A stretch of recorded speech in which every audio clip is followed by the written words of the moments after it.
In his famous poem, E.L. Thayer describes how Casey struck out. Why old Casey struck out and how we can take those lessons to help us in sports vision and our performance, that's the point of this video. Stay tuned to learn 3 things that Casey could have done differently in terms of sports vision and prevented his striking out.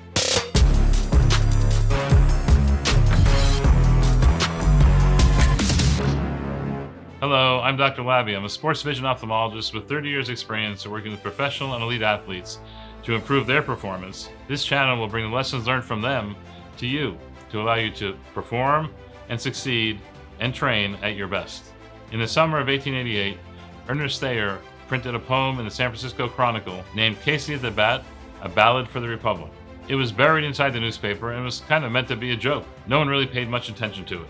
A few months later, in New York, a comedian found the poem and thought it would be nice to read it to an audience. The audience was comprised of baseball players who had just finished playing a game at the public grounds between the New York Giants and the Chicago White Stockings. As you can imagine, being about baseball, the athletes really enjoyed the poem and were very much into it, making it a very successful event. In fact, the poem was so well received that it was performed over and over again by this same comedian and by others for about 10,000 times. Many people enjoyed listening to it and hearing the story of Casey at the Bat. In fact, it's become so popular that there's been a Disney movie made about Casey at the Bat and a very popular song named called Center Field by John Fogerty about Casey at the Bat.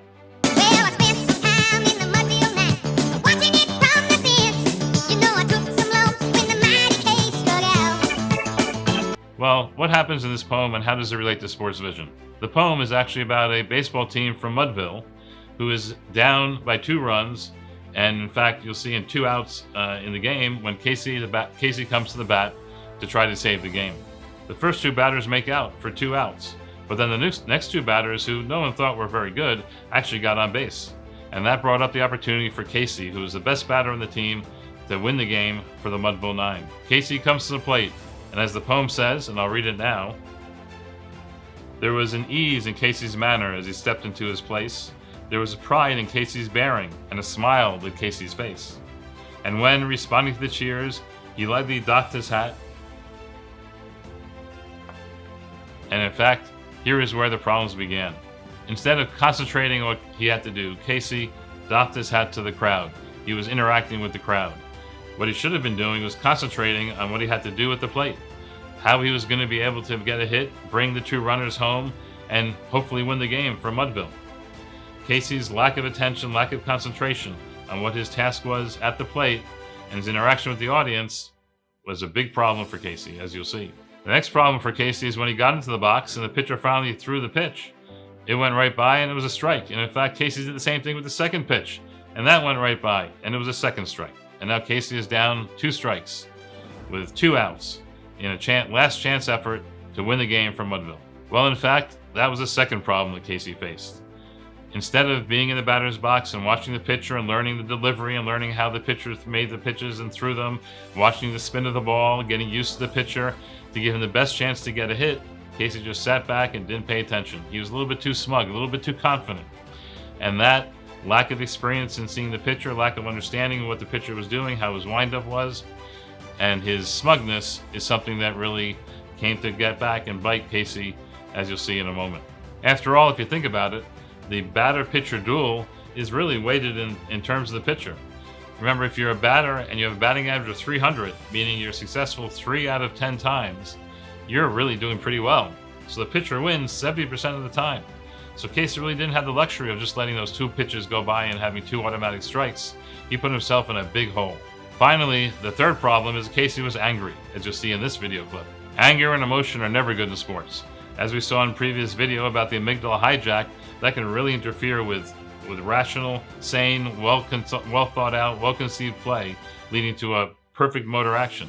If one is angry, you're not going to be able to do what you need to do to perform at your maximum best. Unfortunately, Casey didn't stick to the core tenets of sports vision and performance.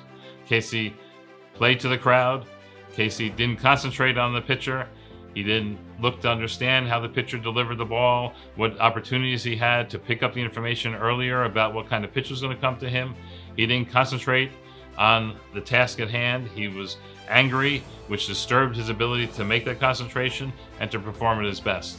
Casey's 3 strikes in terms of how he performed at the plate, it bit him, and he struck out. Fortunately, all 3 of these items are easy for you to avoid in baseball or in any sports that you perform. So you need to take these lessons that we learned from Casey to heart so that you can perform at your best.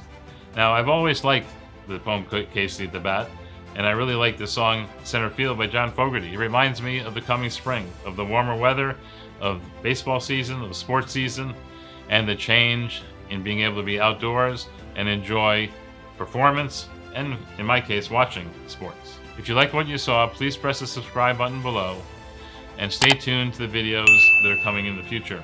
Also, take a look at the videos we have down below, because many of them will be relevant to you and your sports to increase your performance. Also, take a look at the show notes below. In the show notes, I put connect links for the YouTube videos of the full Disney movie. I put a link to the song Center Field by John Fogerty. And in fact, Garrison Keillor has a wonderful performance about Casey at the Bat, but from the perspective of the other team. And it's actually pretty funny, and I think you'd enjoy it. Thanks for watching, and make sure you don't fall into the same trap that Casey did.